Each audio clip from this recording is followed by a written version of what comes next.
Dear students, हम लोग शुरू करते हैं मोल संकल्पना को। बहुत इम्पोर्टेंट टॉपिक है। तो मोल संकल्पना, मोल क्या होता है? तो सीधी बात है, पदार्थ की मात्रा को व्यक्त करने के लिए हम इसका उपयोग करते हैं। जैसे जल है,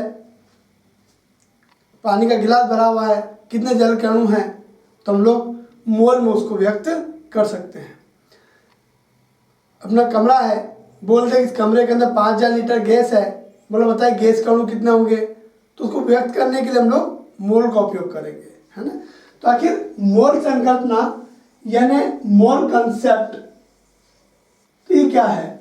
तो सीधी बात है, एक मोल में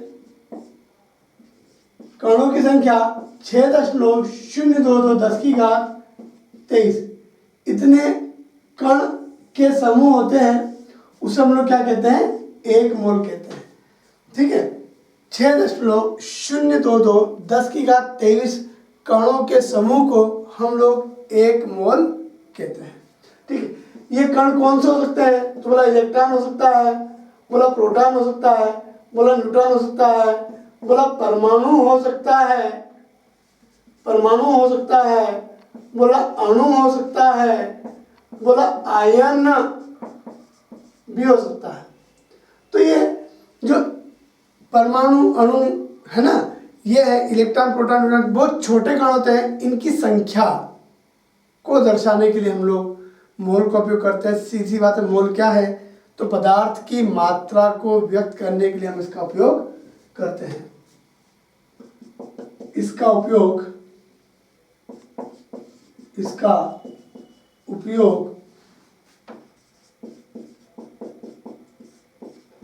पदार्थ की मात्रा व्यक्त करने में करते हैं।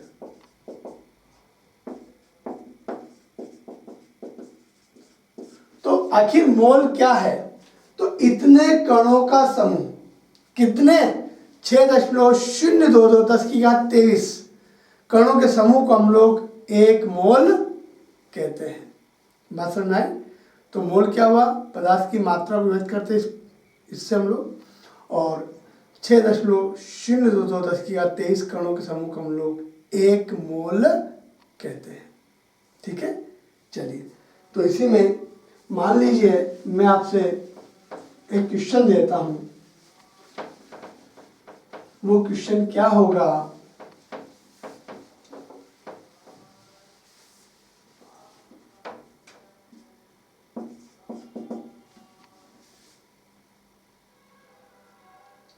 तीन 3.011 10⁻24 कणों में कितने मोल होंगे?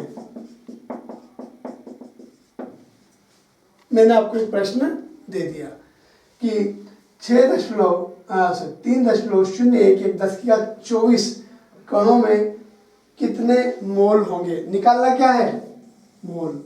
दिए क्या है? कण। जिसको निकालना उसको राइट हैंड साइड पे लिखेंगे, जिसको निकालना उसको राइट हैंड साइड पे लिखेंगे। निकालना क्या है? मोल। ठीक है, चलिए निकालिए। जिसको निकालना होगा उसको किधर लिखते हैं? राइट हैंड साइड पे लिखते हैं। निकालना क्या है? मोल। ठीक है, इतने कणों में कितने मोल हैं मैंने बताया था अभी। जिसको निकालना होता है उसको राइट हैंड साइड पे लिखो। देखो इतने कण हैं तो मोल कितना है? एक। तो लेते हैं अपन लोग इसी को। चूंकि 6.022 10⁻23 कण में मोल कितना है? बराबर एक। इसलिए एक कण में कितना मोल होगा? 1/6.022 10⁻23। इसलिए कितने कण? क्वेश्चन प्रश्न में कितने इतने कण दे रखे हैं? इतने कण 3.011 10⁻24 कण में मोल कितने होंगे? तो 1/6.022 10⁻23 गुना 3.011 10⁻24 3 से काटा 3 एकम 3, 3 दूना 6, ये कट गया। 23 घात थी, 24 में से 23 चली गई तो 1 घात बचेगी, तो 10/2 मतलब 5 मोल। तो आपने क्या निकाल लिया आंसर, कितने मोल आए? 5 मोल। कैसे निकाला? दिए गए कणों की संख्या बटे 1 मोल कणों की संख्या बराबर मोल। यहां पर आपका एक सूत्र बन गया। क्या बन गया सूत्र? देखो थोड़ा सा। मोल की संख्या बराबर दिए गए कुल कणों की संख्या बटे 1 मोल कणों की संख्या। दिए गए कुल कणों की संख्या बटे 1 मोल कणों की संख्या, ये मोल का आपका सूत्र हो गया। ठीक है, तो अपन इस सूत्र को लिख लेते हैं कि मोल का सूत्र क्या हो गया? तो दिए गए कण, दिए गए कणों की संख्या बटे 1 मोल कणों की संख्या।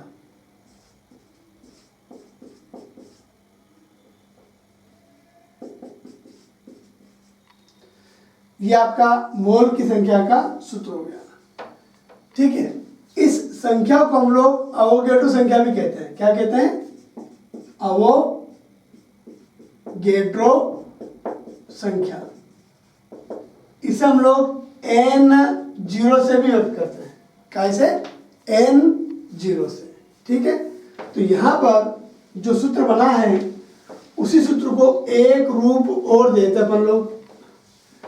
दिए गए कणों की संख्या को हम लोग n लिखते हैं और इस संख्या को हम लोग n0 लिखते हैं। अवोगैड्रो संख्या na भी लिखते हैं, n0 भी लिख सकते हैं। ठीक है, तो ये आपका मोल की संख्या का सूत्र हो गया, कुल कणों की संख्या बटे अवोगैड्रो संख्या। ध्यान रहेगा, बहुत इंपॉर्टेंट है। मोल की संख्या बराबर दिए गए कणों की संख्या बटे 6.022 या 1 मोल के कणों की संख्या। ठीक, इसको कैसे लिखेंगे आप लोग? n/n0 बराबर मोल की संख्या। ठीक है, चलिए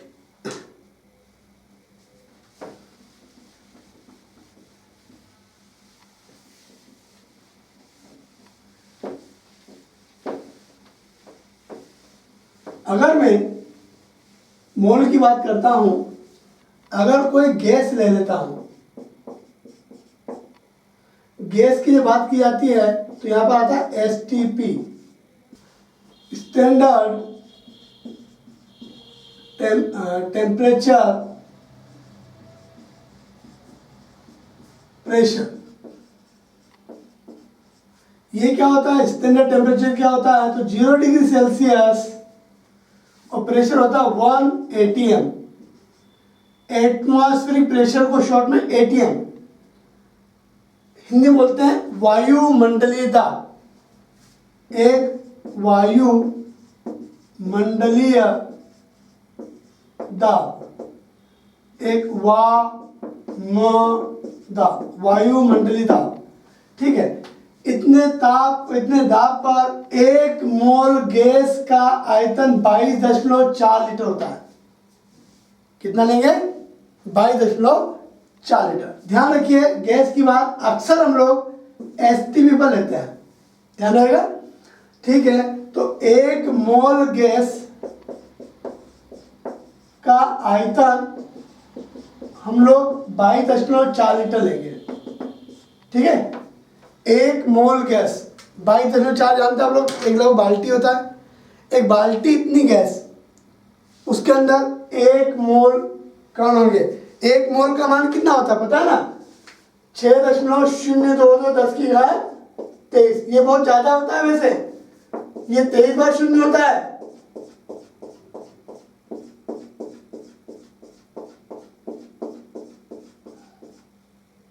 तीन 3 6 3 9 3 4 12 3 15 3 18 3 21 3 24। ये लो, इतने कणों की संख्या को हम लोग क्या कहते हैं? 1 मोल कहते हैं। ठीक है, तो अपने को इतने में नहीं आना है, ये शॉर्टकट तरीका 10 की घात 23, ठीक है।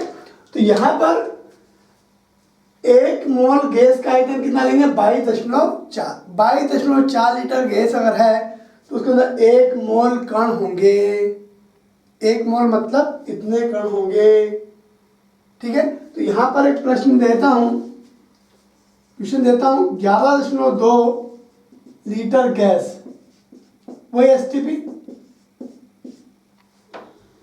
में मोल कितने होंगे निकाल बताओ। प्रश्न बना दिया मैंने, 11.2 लीटर गैस है, उसमें मोल बताइए।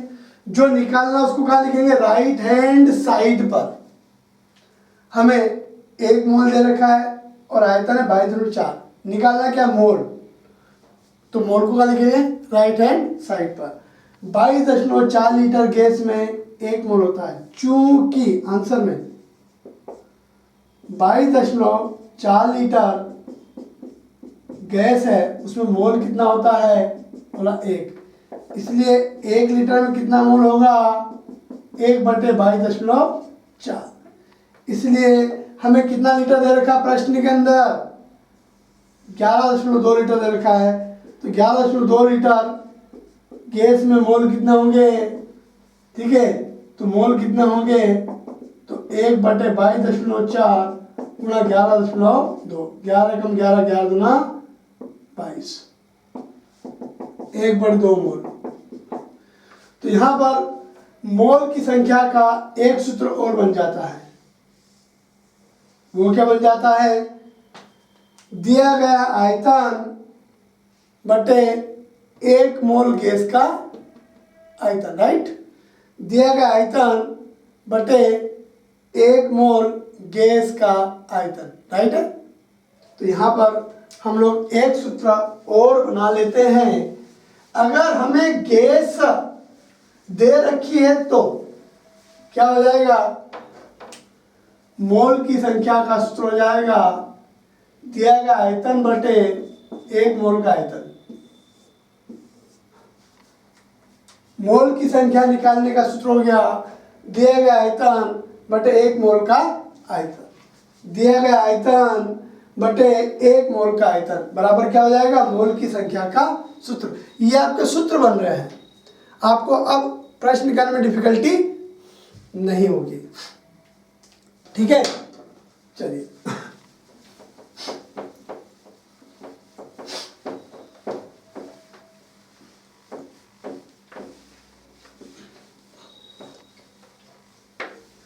मोल संकल्पना में ही एक पॉइंट और आता है, वो आता है मोलर भार।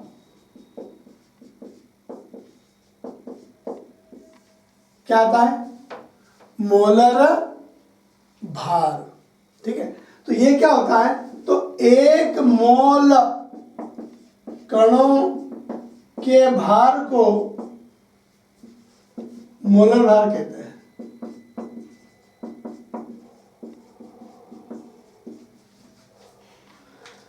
एक मोल कण ले लीजिए, उसका भार जो होता है उसको क्या कहते हैं, मोलर भार कहते हैं, ठीक है।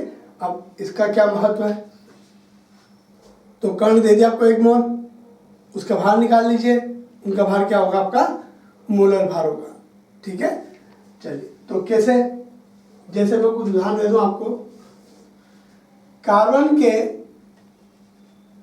के एक परमाणु का भार कितना होता है,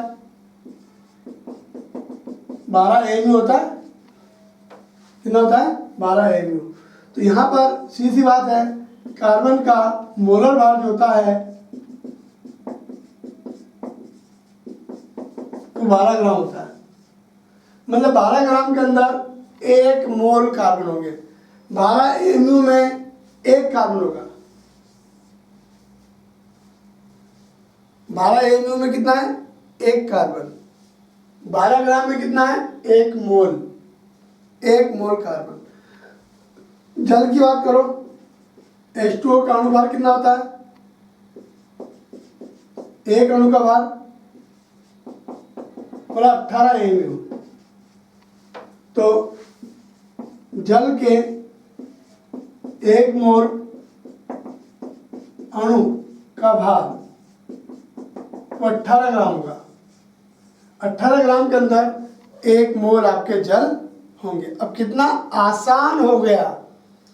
कार्बन का भार भारा होता है, अगर एमयू बोला तो एक परमाणु और ग्राम बोल दिया तो 1 मोल, ग्राम बोल दिया तो 1 मोल। जल के एक अणु का भार कितना होता है? 18 एमयू। पता है ना, परमाणु का भार और अणु का भार हम एमयू में बताते हैं। ठीक है, तो यहाँ पर जब ना 18 एमयू बोला तो एक अणु का भार, लेकिन 18 ग्राम बोल दिया तो वो 1 मोल का भार होता है। तो 1 मोल कणों के भार को हम लोग मोलर भार कहते हैं। बात समझ में आ गई? तो यहाँ पर ये था अपना मोलर भार। इस मोलर भार के कुछ अन्य नाम भी है। जैसे मान लो परमाणु की बात कर दोगे तो ग्राम परमाणु भार भी बोलते हैं, ग्राम परमाणु भार। मोलर भार का एक नाम और है, अगर परमाणु हो तो क्या बोल देंगे? ग्राम परमाणु भार। कार्बन का जो 12 ग्राम है ये कार्बन का ग्राम परमाणु भार कहला सकता है। 1 ग्राम परमाणु भार, 1 ग्राम परमाणु, ग्राम के साथ परमाणु जुड़ा हुआ है। ठीक, और इसी का एक नाम और है ग्राम अणुभार। ये सब मोलर भार के नाम है। मतलब अगर जल का अणु ले लिया है ना, 1 मोल अणु का भार 18 ग्राम है ना, तो 18 ग्राम को जल का 1 ग्राम अणु कहेंगे। जल में अणु का उपयोग करते हैं, कार्बन के लिए परमाणु का उपयोग करते हैं। ठीक है, तो मोलर भार को क्या बोलेंगे? ग्राम परमाणु भार। और यहाँ मोलर भार को क्या बोलेंगे? ग्राम अणु भार। ग्राम के साथ अणु जुड़ा हुआ है, ग्राम नहीं खाली, ग्राम अणु है। ठीक है, तो 18 ग्राम बराबर 1 ग्राम अणु, 12 ग्राम बराबर 1 ग्राम परमाणु। ठीक है, अब लिख सकते हैं 18 ग्राम जल बराबर 1 ग्राम अणु। ठीक है, और यहां पर 12 ग्राम बराबर 1 ग्राम परमाणु भार। 12 ग्राम कार्बन बराबर 1 ग्राम परमाणु भार। ये शब्द कभी कभी उपयोग में लेते हैं जब हम लोग गणना करते हैं तब। ठीक है, तो इसी प्रकार आप चाहें जिसका निकाल सकते हैं।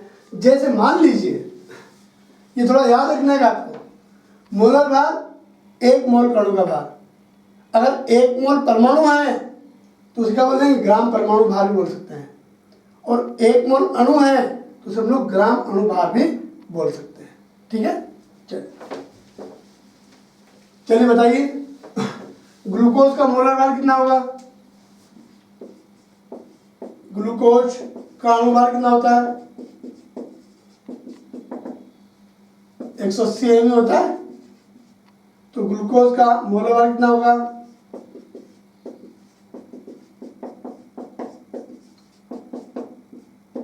180 ग्राम होगा। ठीक है, एमयू मतलब 1 अणु और ग्राम मतलब 1 मोल अणु। ठीक है, तो ये क्या हो गया आपका उदाहरण। जैसे यूरिया ले लो, यूरिया का सूत्र क्या होता है? NH2CO NH2 का अणु भार कितना होता है? यूरिया का अणु भार कितना होता है? 60 एमयू। ठीक है, तो यूरिया का मोलर भार कितना होगा? यूरिया का मोलर भार कितना होगा? 60 ग्राम। 1 मोल यूरिया कितना होगा? 60 ग्राम होगा। यूरिया का एक अणु 60 एमयू, 1 मोल अणु 60 ग्राम। ठीक है, तो इस प्रकार से हम किसी भी पदार्थ का मोलर भार देख सकते हैं, बता सकते हैं। चलिए, तो यहां पर मैं आपको एक प्रश्न देता हूं।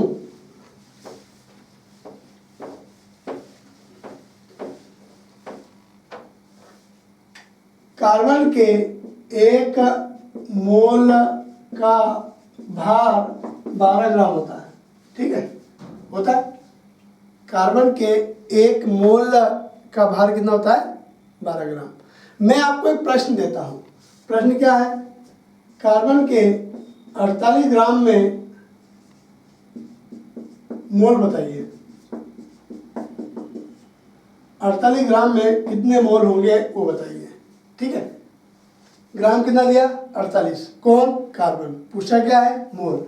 जिसको निकालना उसको कहाँ लिखेंगे?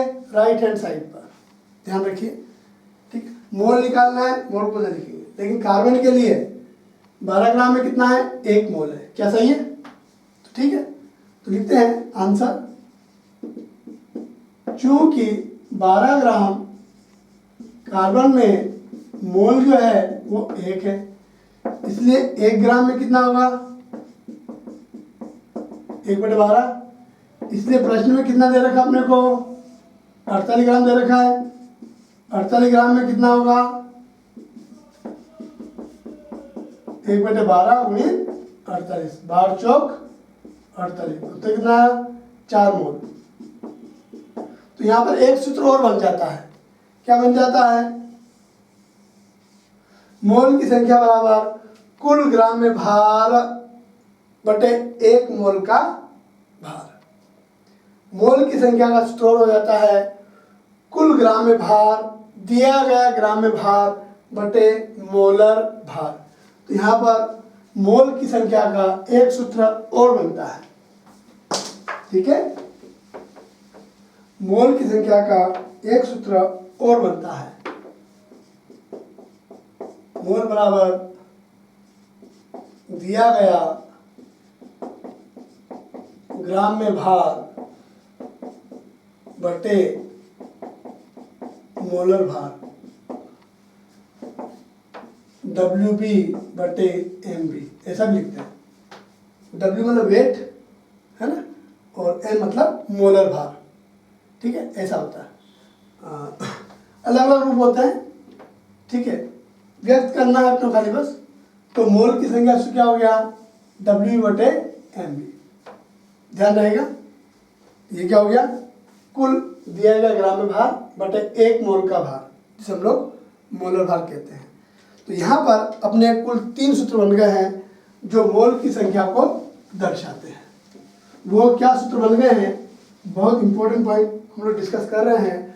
मोल की संख्या का सूत्र कुल दिए गए कणों की संख्या बटे एवोगैड्रो संख्या। मोल की संख्या सूत्र था कुल आयतन बटे 1 मोल का आयतन। मोल की संख्या सूत्र था कुल दिया गया ग्राम में भार बटे मोलर भार। इन तीनों को अगर मिला दे तो सूत्र बनता है, मोल की संख्या का सूत्र बनता है कुल दिए गए कण, एवोगैड्रो संख्या, कुल आयतन 1 मोल का आयतन, कुल ग्राम में भार बटे मोलर भार। बहुत इंपॉर्टेंट क्वेश्चन है, बहुत इंपॉर्टेंट सूत्र है जो आपके कई प्रश्नों के उत्तर ये सॉल्व कर देगा। क्वेश्चन डिफिकल्ट है, शॉर्टकट तरीके से आप इसको सॉल्व कर सकते हो, ठीक है। चलिए।